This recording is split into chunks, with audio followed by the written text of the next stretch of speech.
biggest contributor of pollution is itself human being, but nobody wants to talk about it. They only want to go through some experiments or want to inculcate new habits or want to change their fuel energy which provide them daily work, etc. They want to switch from non renewable energy sources to renewable energy sources. They try to install wind energy, and India is very much concerned about it. India planned 150 gigawatt wind uh, power generation by 2030. And the fun part is this whole scenario that what we have to control in actual manner, we didn't care about it.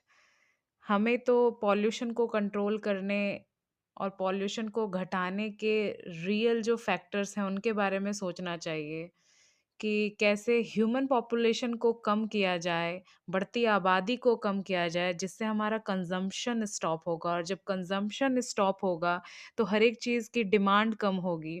Demand कम होगी तो automatically इतना ज़्यादा production हमें नहीं करना पड़ेगा, जिस कारण से हम आज थैलियाँ इधर-उधर फेंकी हुई देखते हैं, पानी की कमी हो रही है, गरीबी बढ़ रही है, सारी चीज़ें जो हमें होती दिखाई दे रही है।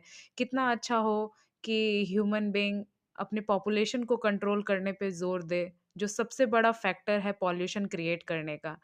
अगर वाटर पोल्यूट हो रहा है, अगर इंडस्ट्रीज़ लग रही है, प्रोडक्शन हो रहे हैं, प्लास्टिक्स मटेरियल बढ़ रहे हैं, तो ये कौन कर रहा है? कोई दूसरे प्लैनेट से आके कोई करके जा रहा है क्या?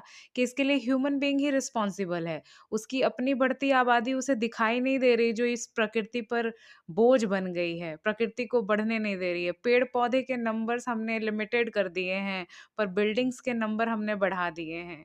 ज़रा बैठकर इसके बारे में विचार करने की ज़रूरत है।